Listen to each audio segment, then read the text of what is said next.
శివకామ సుందరి అయి తల్లి నిలబడితే కామిని చూచు చూపులకు కాక కలింగి శివుండు పాంథుడై కాముని తొల్లి గెలిచిన మగంటిమి నెల్ల తలంకి లోలతన్ కామిని చూచుచుండే మరి కామినియున్మదనస్త్రపాతయై కామ విరోధి చూపులకు కాక కలింగే మనఃకలంకయై.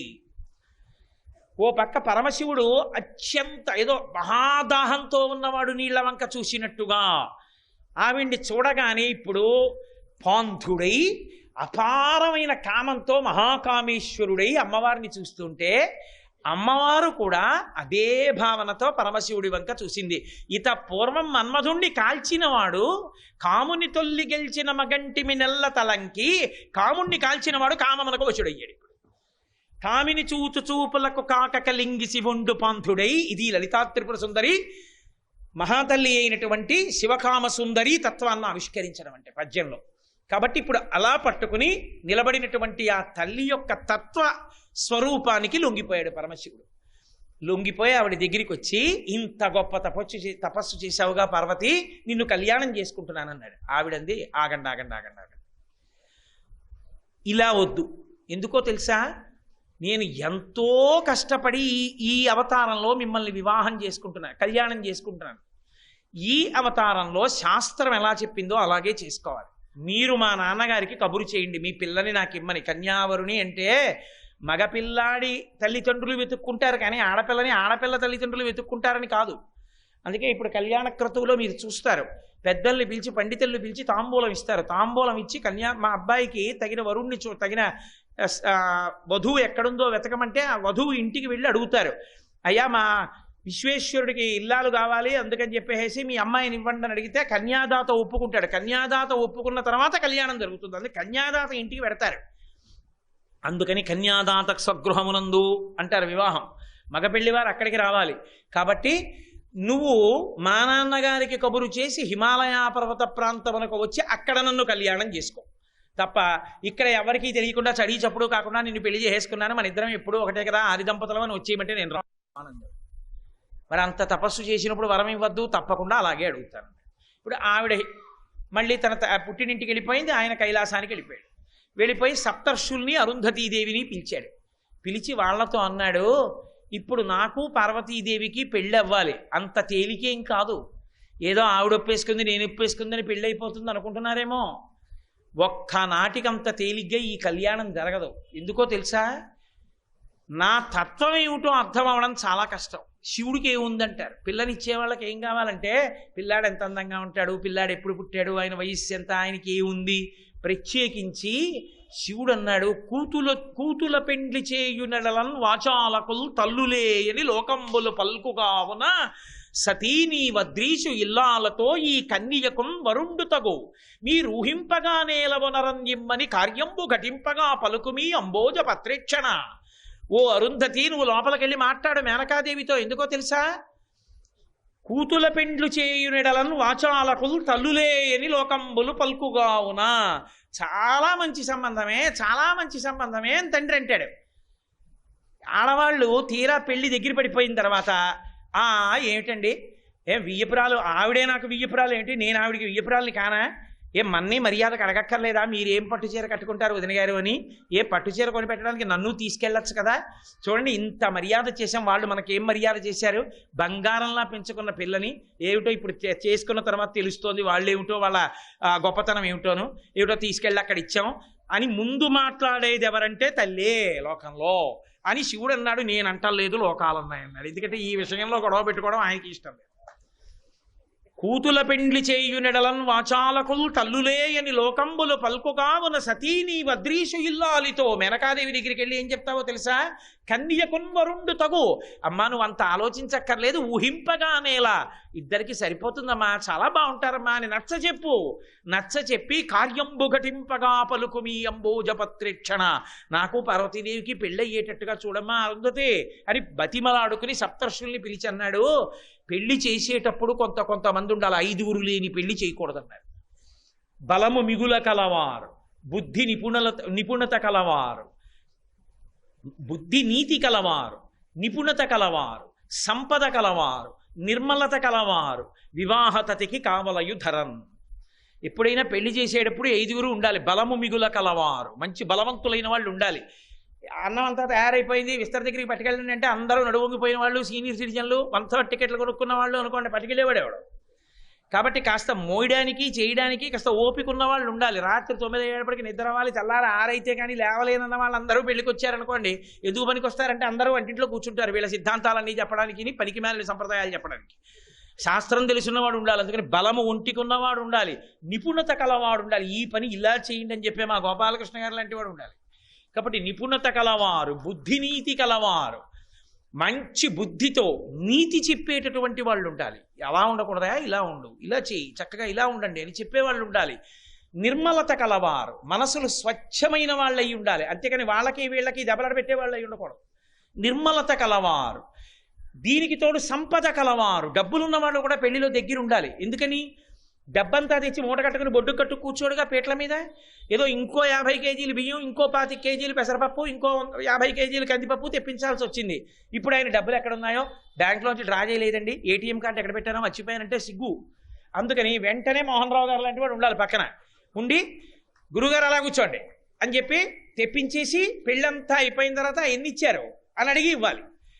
అంతేకాని అస్తమానం ఆయనే డబ్బులు తీసి లెక్కెట్టుకుని ఇలాగా గుళ్ళోకి వెళ్ళినప్పుడు చూడండి, ఆ బ్యాగ్ అక్కడ పెట్టి ఇలా జిప్పు తీసి అందులో రూపాయి తీసి గుళ్ళో వేసి మళ్ళీ జిప్పు పెట్టి అలా అన్నిటికీ ఆయనే బొడ్లోంచి తీస్తే అసహ్యంగా ఉంటుంది కన్యాదాత. అందుకని సంపద కలవారు, వివాహతతికి కావలయు ధరన్, వీళ్ళు 5గురు కావాలి, మీరు బుద్ధి నిపుణత కలవారు, కాబట్టి మీరు వెళ్ళి మాట్లాడి రండి అన్నారు.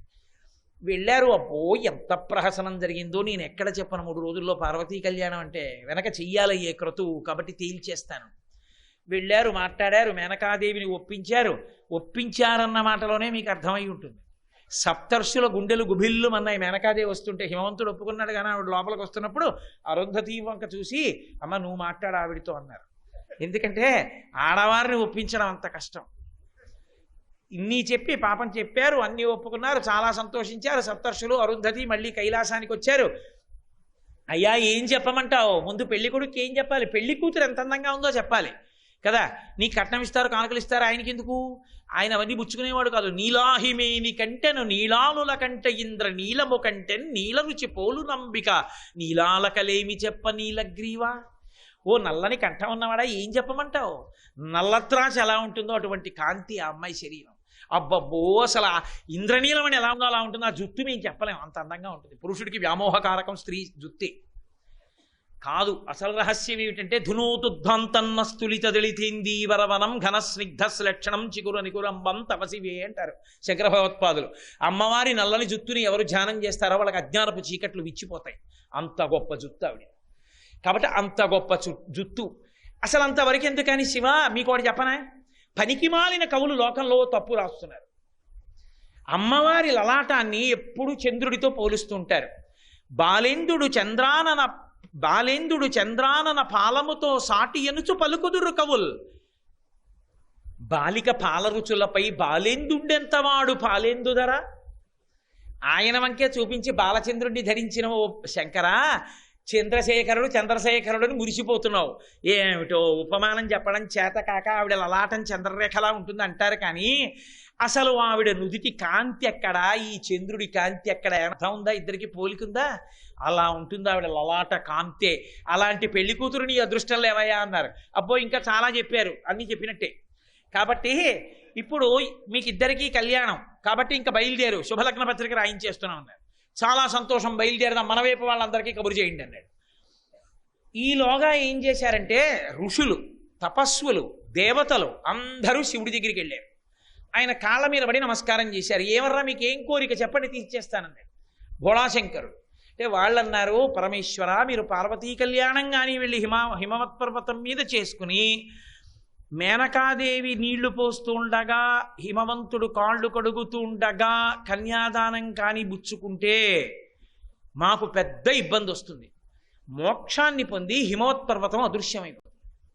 అదృశ్యమైపోతే తపస్సు చేసుకోవడానికి యోగ్య భూమి ఉండదు. కాబట్టి వాళ్ళకి త్రికరణ శుద్ధి ఉండకూడదు. కన్యాదానం చేసేటప్పుడు అనుమానపడుతూ పెళ్లి చేస్తున్నాం, ఈ పిల్లని ఇస్తున్నాం కానీ వీడు సరైన వాడైనా, సరిగా ఏలుకుంటాడా ఏమిటో, ఇలాంటి వాడికి ఇస్తున్నామని మనసులో శంక పెట్టుకుని పిల్లని ఇవ్వాలి. వాళ్ళకి అనుమానం వచ్చేటట్టు చెయ్యి. ఇప్పుడు వాళ్ళు నీ మీద భక్తితో ఇస్తున్నారు, నువ్వు త్రిభువనమూర్తివని. అలా వాళ్ళకి ఆ బుద్ధి నిలబడకుండా నువ్వే చేసుకుని పెళ్ళి పాడు చేసుకున్నంత చేసుకుని పెళ్లి చేసుకో. నీదే పూచి, మేం పాడు చేయమన్నారు. తప్పకుండా మీ కోరిక తీరుస్తా అన్నాడు. ఇప్పుడు ఎంత కష్టం. పార్వతీ కళ్యాణానికి వచ్చిన విచిత్రం ఏమిటో తెలుసా అండి? హిమవత్ పర్వతం ఎవరిని పిలిచిందంటే పర్వతాలందరినీ పిలిచింది. మరి ఆయనకి బంధువులు ఎవరుంటారు? వెంకటాచలం, త్రికూటాచలం ఇలాంటి పర్వతాలన్నింటినీ పిలుస్తూ పుత్ర మిత్ర బంధు సపరివార సమేతముగా విచ్చేసి మదర్పిత చందన తాంబూలాలు సత్కారములను గ్రహించి మమ్మ ఆనందింపజేయ ప్రార్థన అని శుభలేఖ పంపింది. ఇప్పుడు ఆయనకి కొడుకులు ఎవరు? ఆయనకి కూతుళ్ళు ఎవరు? నదులు. ఆయనకి అల్లుళ్ళు ఎవరు? సముద్రాలు. ఎందుకంటే కూతుళ్ళు వెళ్ళి సముద్రంలో కలుస్తాయి. ఆ పర్వతాలకు ఉండేటటువంటి కొడుకులు మళ్ళీ పర్వతాలే. అందుకని పర్వతాలు. ఈ పర్వతాలన్నీ కూతుళ్ళంటే నదులతో, నదులలో ఉండేటటువంటి సమస్తమైనటువంటి జలచరాలతో, అల్లుళ్ళంటే సముద్రాలు, సముద్రాల్లో ఉండే తిమింగలాలతో సహా, బడబాగ్నితో సహా అన్నీ కలిపి ఇతర బంధువులు, పర్వతాలు, చెట్లు, చేమలు, మృగాలు, కీటకాలు అన్నీ బయలుదేరి హిమవత్ పర్వతానికి వెళ్ళిపోయి. ఇదంతా హిమవంతుడి యొక్క పరివారం. ఇటు పరమశివుడికి జగదప్పితరం వందే పార్వతీ పరమేశ్వరవు, శ్రీ మహావిష్ణువు, చతుర్ముఖ బ్రహ్మగారు, సప్తర్షులు, దేవతలు, కిన్నెరులు, కింపురుషులు, సమస్తమైనటువంటి ఊర్ధ్వలోకాల్లో నివసించేటటువంటి వాళ్ళందరూ పరమశివ పరివారంగా పెద్ద ఊరిరిగింపు బయలుదేరింది.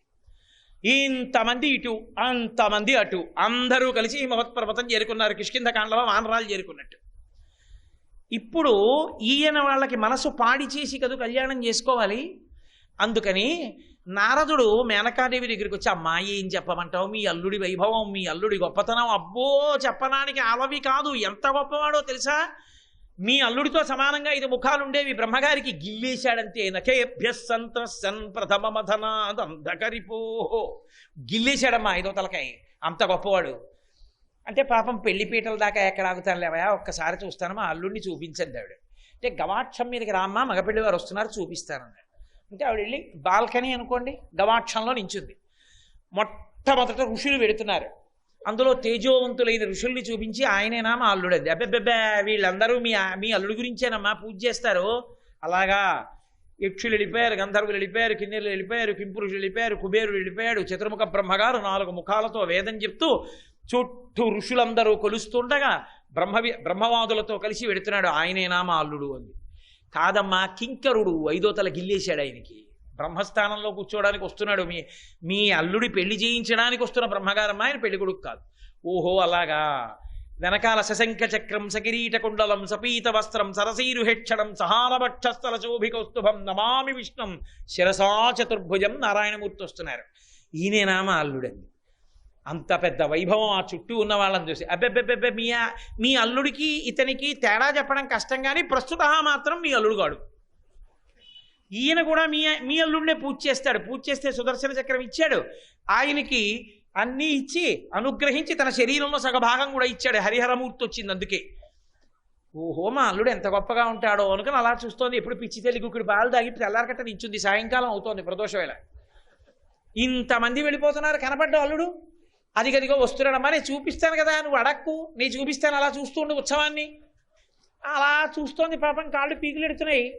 ఆఖరణ వచ్చాడు ఒక ఆయన, దిగంబరుడై దిశమలతో, ఒంటి మీద నూలుపోగు లేకుండా, భూతప్రేత పిశాచాల్ని చుట్టూ పెట్టుకుని, ఢమరుక పెట్టుకుని, విభూతి రాలేటట్టుగా తాండవం చేస్తూ వస్తున్నాడు. ఆ పిశాచాల్ని, భూతాల్ని, ఆ మధ్యలో ఉన్నవాడిని చూసి తల తిప్పుకుంది. నారదుడు వెంటనే చటుక్కన, ఆయనే మీ అల్లుడని వెళ్ళిపోయాడు. ఇక చూడండి, ఆవిడ గవాక్షం మించకి ఇంతకి దిగింది. మీరు చూడాలి, శివపురాణంలో అసలు పార్వతీ కళ్యాణం వినాలి. అబ్బో ఏమి హడావిడో అసలు. ఆవిడ కిందకొచ్చి తిన్నగా పార్వతీదేవి దగ్గరికి వెళ్ళి కంఠం పట్టుకుంది. నిన్ను చంపేస్తాను, నేను చచ్చిపోతాను. నేను ఉత్తినే అంటున్నాను అనుకుంటున్నారేమో, యథార్థంగా అంతే ఉంది. నిన్ను చంపి నేను చచ్చిపోతాను, వీడి కోసం తపస్సు ఒకట. నువ్వు రేపు పొద్దున్న పండగకు వచ్చాడనుకో, ఎంత అసహ్యంగా ఉంటుంది ఇంటికి. వాడల్లుడు ఏమిటి, కూర్చోవడం ఏమిటి, కాళ్ళు కడగడం ఏమిటి, ఎలా చెల్లుతుంది ఇదంతా? ఆ చుట్టూ ఆ స్నేహితులు ఏమిటి, ఆ పరివారం ఏమిటి, ఎక్కడ దొరికాడే నీకో? వాడి గురించి తపస్సోడి చేసావా, అల్లుడి కింద తీసుకొచ్చావా? నా ప్రాణం పోయినా పీటల మీద కూర్చోనండి. పాపం హిమవంతుడు వచ్చేదో నచ్చ చెప్పబోయాడు. కంఠానికి రాయి కట్టుకుని నూతిలో దూకేస్తాను, ఉత్తరక్షణం చచ్చిపోవడానికి. తేల్తాను అనుకుంటున్నావేమో తప్ప పీట మీద కూర్చుని ఒక్కనాటికి కన్యాదానం చెయ్యనో ఆయనకి. ఇప్పుడు ఇన్ని చెప్పి నేను చూశాను అలాగే ఉంటాడంటే నారదుడిని పిలిచి నారద ఆవిడ చూసింది నిజమేనా అంటే ఆయన ఊరుకున్నాడు. అంటే హిమవంతుడికి అనుమానం వచ్చింది. అయ్య బాబోయ్, ఇలాంటి వాడల్లుడు ఏమిటి, తపస్సు ఏమిటి, పెళ్లి అందరూ వచ్చేసారు, నలుగురికి తెలిసిపోయింది, ఇప్పుడు వెళ్ళి హారతి ఇవ్వడం ఎలాగా, ఎదురెళ్ళి పానకం ఇవ్వడం ఎలాగా, తీసుకొచ్చి పీటల మీద కూర్చోపెడితే లేక లేక పుట్టిన పిల్ల తీసుకెళ్ళి ఇలాంటి వాడికి ఇచ్చి పెళ్లి చేశారని నన్ను అనరా. పాపం ఆయన బెంగ పెట్టుకున్నాడు. ఆఖరికి మల్లగుల్లాలు అయిపోయింది. ఆడపిల్లి వారందరూ కలిశారు, మాట్లాడుకుంటున్నారు. పెద్ద పెద్ద పర్వతాలన్నీ వచ్చేసాయి. ఏం చేద్దాం, పెళ్లి పీటల మీద ఇప్పుడు ఆపితే బాగుంటుందా, ఎలా, అందరూ మాట్లాడుకుంటున్న సమయంలో నారదుడు వచ్చి అన్నాడు, అయ్యో పిచ్చి తల్లి, నువ్వు చూసింది అల్లుడినే, కానీ అది ఆయన యథార్థ రూపం కాదు. అసలు మీ అల్లుడు నిజంగా ఎప్పుడూ ఎలా ఉంటాడో అలా అదిగో చూడు పైకెళ్ళి ఇప్పుడు కనపడతాడన్నాడు. అంటే గబగబా వెళ్ళి చూసింది. కోటి సూర్య ప్రతీకాశం సర్వావయవసందరం విచిత్రవసనం చాధానాభూషణభూషితం సుప్రసన్నం సులావణ్యం సుగంధం సువిభూషితం. కోటి సూర్య ప్రతీకాశం అని సూర్యేణ చిత్రితం మూర్ధ్ని చంద్రదండ విరాజితం గంగా చ యమునా చైవా విధర్తు స్తనుచామరే. ఆయన నడిచి వస్తుంటే కోటి సూర్య ప్రతీకాశం, కోటి సూర్యులు ఒక్కసారి ఉదయించిన కాంతి, సర్వావయవ సుందరం, అన్ని అవయవములు పొందికగా అంత అందంగా ఉన్నాడు.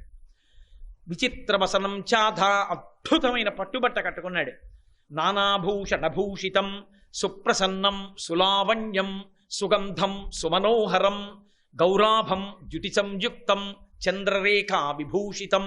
అటువంటి కాంతితో చంద్రరేఖతో ఆభరణాలతో వెలిగిపోతున్నాడు. సూర్యేణ చిత్రితం మూర్ధిని, సూర్యభగవానుడు వచ్చి ఆయనకి గొడుగు పట్టాడు. చంద్రదండ విరాజితం, ఆయన పట్టుకోవలసిన దండాన్ని చంద్రుడు పట్టుకున్నాడు. చంద్రదండ విరాజితం గంగా చ యమునా చైవా విధర్తు స్మరుచామరే. గంగా యమున రెండు పక్కన నిలబడి ఆయనకి చామరాలు వేస్తున్నాయి. ఆశ్చర్యపోయి మేనకాదేవి అంది, ఇందాక నేను ఇంకోలా చూశాను, ఇప్పుడు ఇలా ఉన్నాడు ఏమిటండి అంటే, అసలు రూపం ఇదేనమ్మా, కాబట్టి బెంగ పెట్టుకోకన్నారు.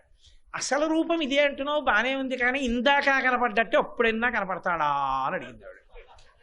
ఎప్పుడైనా చటుక్కుని మళ్ళీ అలా కనపడితే నువ్వు బెంగ పెట్టుకోవద్దమ్మా, అలా కనపడడు, ఎందుకో అలా వచ్చాడంతే. ఆయనకి ఏమిటి పెద్ద పట్టించుకోవడం, అందుకుని వచ్చాడు. పట్టించుకోడంటే మరి రేపు పొద్దున పెళ్ళాన్ని సరిగా చూస్తాడా? అసలే వాచాలకులు తల్లులేయని లోకంబులు పల్కుగా ఉన్న కదా మహానుభావుడు. తపోభూమి ఉండడం కోసం ఇంత త్యాగం చేశాడు శివుడు. అందుకే పార్వతీ కళ్యాణం అంత గొప్పది. సరే, కళ్యాణం మొదలైంది. తీరా కళ్యాణం మొదలైన తర్వాత అమ్మవారి ప్రవర చెప్పడం తేలిక. చెప్పేశారు. కాశ్యపావత్సార నైధృతత్రయా ఋషేయ ప్రవరాన్విత కాశ్యపచ గోత్రస్య అని త్రికూటాచలేశ్వర మహాశర్మణో నప్త్రే. త్రికూటాచల పర్వతం యొక్క మునిమనవరాలు ఆ తల్లి కోలాహల శర్మణ నప్త్రీ పౌత్రీం, ఆయన యొక్క మనవరాలు. హిమవత్శర్మణ పుత్రీం, హిమవంతుడు అనబడేటటువంటి ఆయన యొక్క కుమార్తె. ఆమె త్రిభువనాధీశ్వరీం, మూడు లోకములకు తల్లి. సకల తత్వమర్ధస్వరూపిణీం మహాలక్ష్మీస్వరూపిణీం కన్యాం. బానే ఉంది. పార్వతీదేవి యొక్క ప్రవర చెప్పారు. పరమశివుడి ప్రవర చెప్పాలంటే ఆయనకి తాత తండ్రి తెలియాలిగా. హిమవంతుడిని అడిగారు, పిల్లనిస్తున్నావుగా కనుక్కున్నావా అని అడిగారు. ప్రవర చెప్పాలి, 10 మందిలో ఏం బాగుంటుంది, తండ్రి తెలియదు తాత తెలియదు అంటేనని ఆయన ఎవరినన్నా అడుగుదామని బ్రహ్మగారిని అడిగాడు. సృష్టి చేసావు కదా, నీకేమైనా తెలుసా అని. నా మొహం నాకేం తెలుసు, నా అలాంటి వాళ్ళు పడిపోతే మా పుర్రెలన్నీ మెళ్ళో వేసుకుంటాడు. ఎప్పటి నుంచో ఉన్నవాడు బ్రహ్మమస్త కావలి నిబద్ధతే నమశివాయ.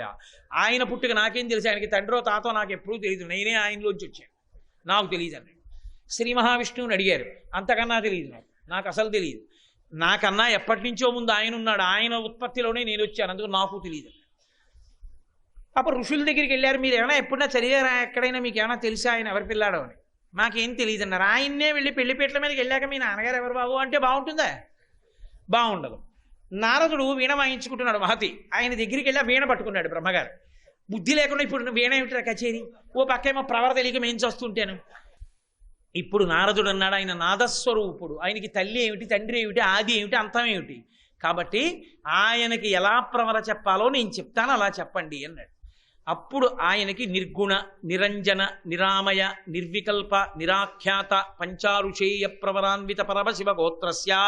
ఆయనకి ఇంకో గోత్రం ఎందుకుంటుంది, కాబట్టి పరమశివ గోత్రస్య అని ఆ గోత్రంలో పుట్టినటువంటి వాడు సాక్షాత్తుగా పరమశివుని యొక్క మునిమనవడు, సదాశివ శర్మ యొక్క పౌత్రుడు, విశ్వేశ్వర శర్మణే వరాయ, విశ్వేశ్వర శర్మ అనబడేటటువంటి ఈ వరుడు అఖిలాండకోటి బ్రహ్మాండ నాయకాం ఆది మధ్యాంతరహితాం, ఆయన అఖిలాండకోటి బ్రహ్మాండ నాయకుడు, ఆది మధ్యాంతరహితుడు, తత్వమధ్వస్వరూపుడు, ఆయన సకల తత్వమునకు ఆయనే స్వరూపుడు, చంద్రశేఖర భక్తార్తి భంజనుడు, అటువంటి వాడైనటువంటి విశ్వేశ్వర శర్మణే వరాయ, విశ్వేశ్వర శర్మ వరుడు. కాశీపట్టణంలో విశ్వేశ్వర కళ్యాణం.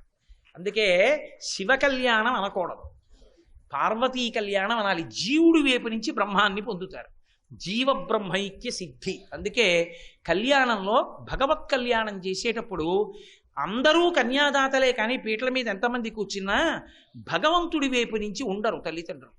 భగవంతుడి వైపు నుంచి మేము కూర్చున్నాము అని చెప్పనూకూడదు, అలా కూర్చోపెట్టనూకూడదు, అది వైదికం కాదు. ఎవరైనా కన్యాదాతలే.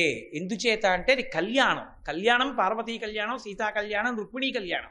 అంతేగాని శివ కళ్యాణం, రామ కళ్యాణం, కృష్ణ కళ్యాణం కాదు. అది బ్రహ్మం. దాన్ని పొందుతాం మనందరం. దాన్ని పొందుతాం కాబట్టి జీవుణ్ణి దానం చేస్తారు పార్వతీ రూపంలో. జీవము బ్రహ్మముతో కలిస్తే జీవ బ్రహ్మైక్య సిద్ధి, కైవల్య సిద్ధి. దాని కొరకు కళ్యాణం. కాబట్టి పరమేశ్వరుడి పనుపున పీటల మీద ఎవ్వరూ ఉండరు, ఉండకూడదు.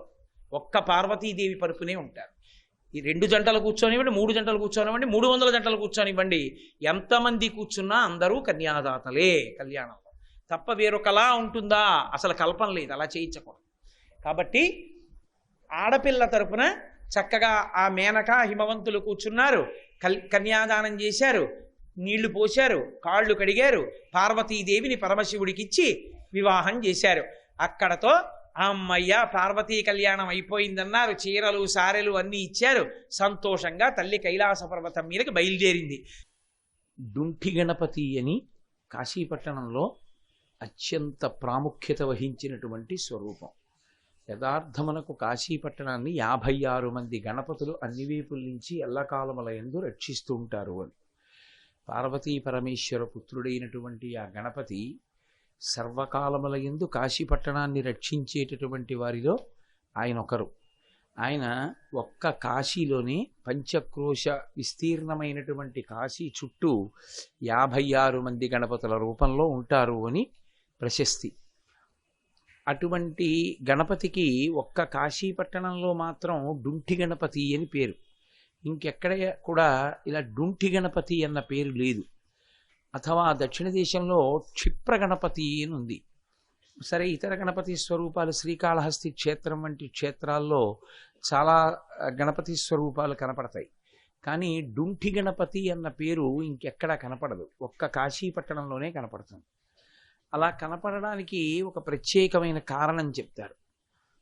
ఇక్కడ ఒకానొక సమయంలో ఒక ఆశ్చర్యకరమైనటువంటి సందర్భం జరిగింది. దివోదాసు అని ఒక రాజు, ఆయన్ని పట్టాభిషిక్తుణ్ణి చేయవలసి వచ్చింది బ్రహ్మగారు. కారణమేమి అంటే అప్పుడు చాలా కాలం పాటు అనావృష్టి ఏర్పడింది, ధర్మలోపం కలిగింది. అనావృష్టి కలిగితే నీరుండదు, నీరు లేకపోతే అర్ఘ్యప్రదానం చేయడం కూడా కుదరదు. కాబట్టి సంధ్యావందనమే ఉండదు. ఏ యజ్ఞయాగాది క్రతువులు చేసేవాడెవరు? కరువులు. యజ్ఞయాగాది క్రతువులు లేవు. ఆ క్రతువులు లేకపోవడం చేత దేవతలకి ఆహారం లేదు. పరమేశ్వరుని యొక్క సృష్టి నిర్మాణంలో ఇదొక గొప్ప వ్యవస్థ. మనుష్యుడు దేవతల వలన ప్రయోజనాన్ని పొందుతాడు. పొంది ఆ దేవతలకి కావలసినటువంటి ఆహారాన్ని సమకూర్చవలసినటువంటి కర్తవ్యం మనుష్యుని మీదే ఉంటుంది.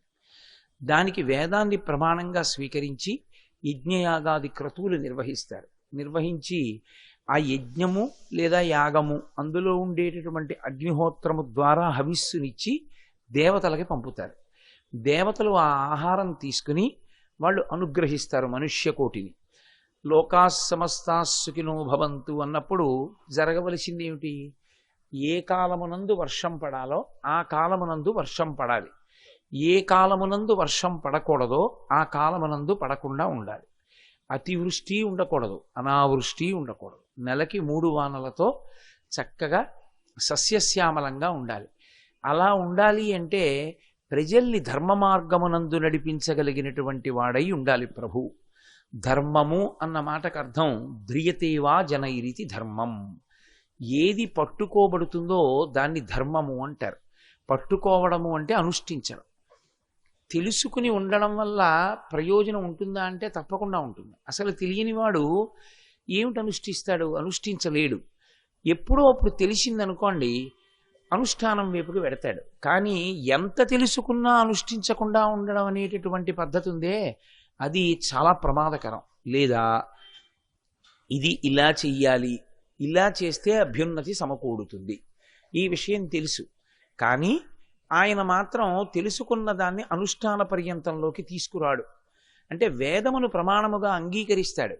వేదమునందు చెప్పబడినటువంటి విషయములు చాలా గొప్పవి, వాటిని అనుష్ఠించడం చేత అభ్యున్నతిని పొందుతాము అని నమ్ముతాడు. కానీ అది ఎటువంటి నమ్మకం అంటే నోటి మాట నమ్మకం. అసలు యథార్థంగా అనుష్ఠించవలసినటువంటిదేదో దానికి ధర్మం అని పేరు. అసలు మీతో నేను ఒక యథార్థం చెప్పాలి అంటే, చేసేటటువంటి సమస్త పూజలు, చదువుకునేటటువంటి వాంగ్మయం, చేసేటటువంటి దర్శనాలు, చేసేటటువంటి తీర్థయాత్రలు, ఇవన్నీ దేని కొరకు చేస్తారంటే, అసలు పుణ్యమును మూటగట్టుకొనుట అన్న మాట వాడితే అది చాలా చాలా ప్రమాదకరమైనటువంటి కోణంలోకి వెళ్ళిపోతుంది ఒకానొక స్థితి ఎందుచేత అంటే, పుణ్యమును మూట కట్టుకుంటే ఏమవుతుందంటే సుఖాన్ని అనుభవిస్తాడు ఏదో ఒక ప్రాణిగా. దానికి మనుష్య ప్రాణి అయి ఉండాలనేమీ సిద్ధాంతం లేదు.